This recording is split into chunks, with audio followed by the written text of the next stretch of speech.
तो यहाँ पर जो क्वेश्चन दिया गया है, इसमें ये क्वेश्चन कुछ इस तरीके से दिया गया है कि मान लिया कि ये कोई टैंक है जिसमें जल भरा हुआ है और इसके अंदर यहाँ पर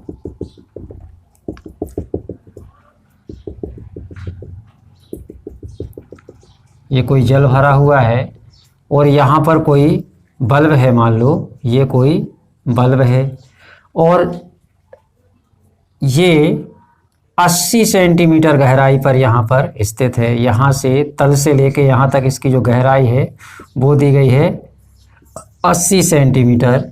तो हमसे ये पूछा गया है कि यहाँ से निकलने वाली जो प्रकाश तरंगे हैं या जो किरणें हैं वो कितने एरिया से निर्गत होंगी। तो हम मान लेते हैं कि वो इतने एरिया से यहाँ से चारों ओर निर्गत हो रही हैं या निकल रही हैं। तो वो एरिया हमें पता करना है जितने एरिया से वो जल से निर्गत होंगी। तो यहाँ पर मान लिया कि कोई प्रकाश किरण ये इस तरीके से निर्गत होगी और कोई प्रकाश किरण ऐसी होगी जो अभिलंबवत सीधी जाएगी। तो इसको हमने मान लिया बिंदु ओ।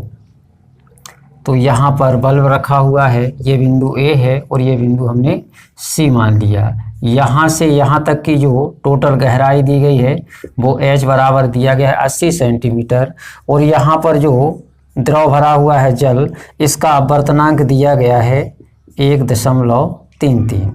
ये अपवर्तनांक दिया गया है। तो हमें ये एरिया पता करना है इतना जितने से इसकी प्रकाश किरणें निर्गत होंगी।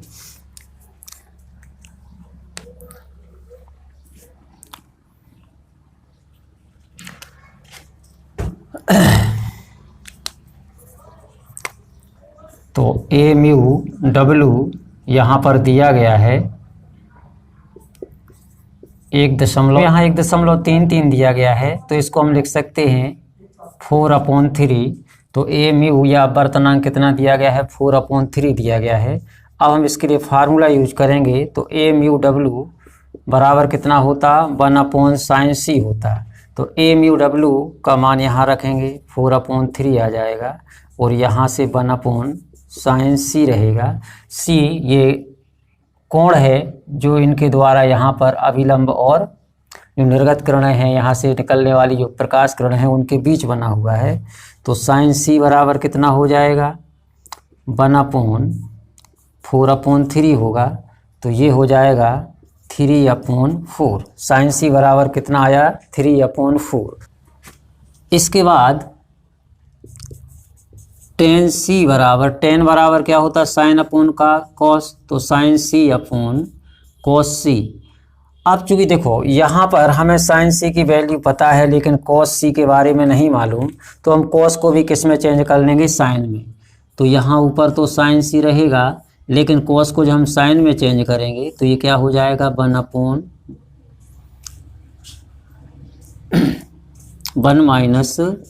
sin² c। मतलब जो त्रिकोणमिति के अंतर्गत सर्वसमीका होती है sin² theta plus cos² theta बराबर 1। तो इसमें हम यदि sin² को उस तरफ ले जाएंगे तो कितना हो जाएगा 1 - sin² थीटा और इसका स्क्वायर हटाएंगे यहाँ से तो इस तरफ क्या आ जाएगा √ आ जाएगा 1 - sin² थीटा। तो ये जो वैल्यू हमने यहाँ पर रखी हुई है ये वाली cos c के स्थान पर 1 - sin² c वो इस तरीके से रखी हुई है। अब हम इनके संख्यात्मक मान यहाँ पर रखते हैं तो tan c बराबर कितना हो जाएगा tan c।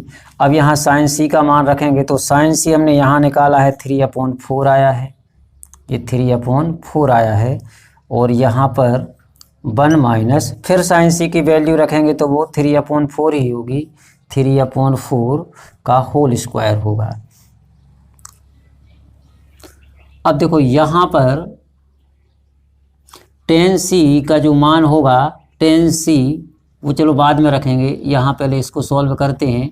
तो 3/4 और यहाँ पर क्या हो जाएगा 1 - 9/16 हो जाएगा।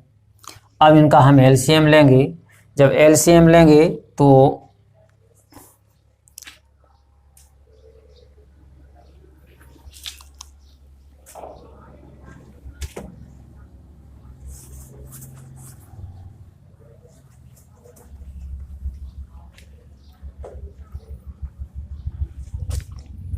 ये हो जाएगा 3/4।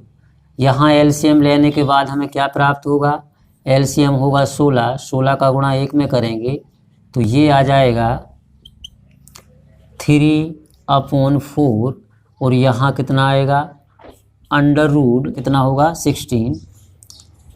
अब जो 16 का जो वर्गमूल होगा वो कितना होगा 4, तो ये हो जाएगा 3/4 अपॉन √7/4।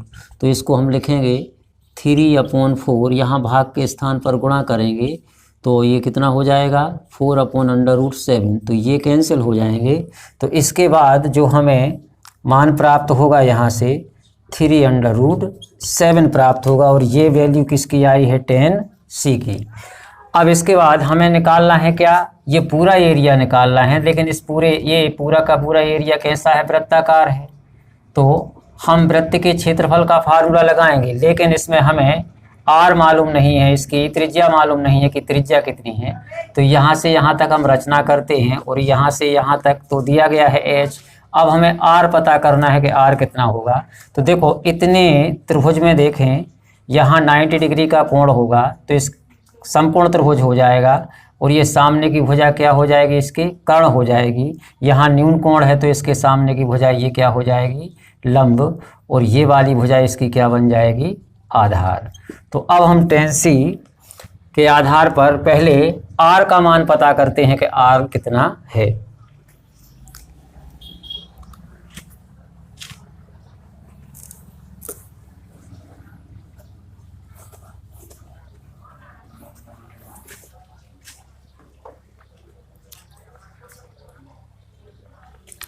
तो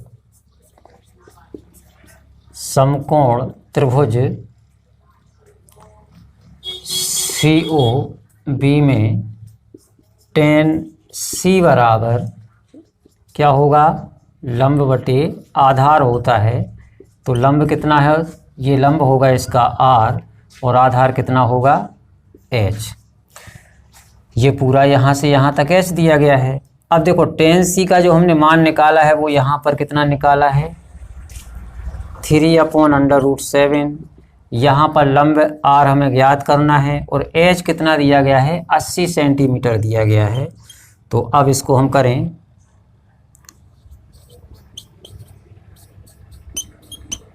बराबर तो 80 × 3। अब देखो √7 की जो वैल्यू आएगी वो कितनी आएगी 2.645, ये √7 का मान है। तो ये हो जाएगा 240 बटे 2.645 बराबर r। अब इस पूरी संख्या को कैंसिल करने के बाद 90.74, r बराबर कितना प्राप्त हुआ हमें 90.74। इसको यदि हम मीटर में चेंज करेंगे तो ये कितना हो जाएगा, r बराबर 0.907 वर्ग मीटर। तो अब हमें r भी पता चल गया है कि r का मान कितना दिया गया है। तो इसके बाद अब हमें ये पूरा एरिया ज्ञात करना है जहाँ से ये प्रकाश किरणें निर्गत हो सकती हैं। तो अब हम लगाएंगे वृत्त के क्षेत्रफल का फार्मूला। अतः वह क्षेत्रफल जहाँ से प्रकाश किरणें निर्गत होंगी तो ये कितना आ जाएगा, क्षेत्रफल बराबर πr²। पाई की वैल्यू कितनी होती 3.14 और r की वैल्यू हमने यहाँ कितना निकाला है 0.907। अब इनका हम गुणा करेंगे तो ये आएगा लगभग 2.58 वर्ग मीटर। और इतना ही करेंगे, हम दशमलव के और पीछे तक अंक नहीं लिए हैं, हम दशमलव के केवल 2 अंकों तक ही लिए हैं। तो ये क्वेश्चन था। तो अब इस क्वेश्चन में जो हमसे पूछा गया था कि ये कोई टैंक में या बीकर में कोई पानी भरा हुआ है और यहाँ पर कोई बल्ब रखा हुआ है, ठीक है। अब अगर इस बल्ब से प्रकाश किरणें निकलेंगी तो वो चारों दिशाओं में, हर संभव दिशाओं में प्रकाश किरणें जाएंगी। तो वो एरिया ज्ञात करना था, जितने एरिया में से प्रकाश किरणें यहाँ से निकल सकती हैं या फिर यहाँ की प्रकाश किरणें कितनी एरिया में फैलती हुई यहाँ से बाहर निकलेंगी, ये हमें ज्ञात करना था। और वो एरिया कितना आ गया है, 2.58।